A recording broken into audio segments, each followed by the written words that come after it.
Okay, so this one's on me, but it is a funny story. So, really weird tire wear on this tire. All the front suspension components are changed out, right? And after I got a new set of back tires, I got this really weird torque steering thing when I accelerated. So I'm like, that's weird, and ignored it. Well, let's see. 205/60 R16s.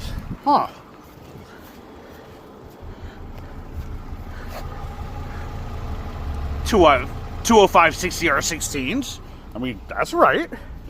But how come that tire isn't worn? That's weird. 205/60 R16s. Our tire is pretty normal.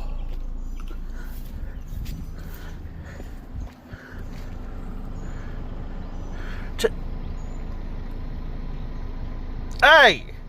215/55 R16s? There's your problem.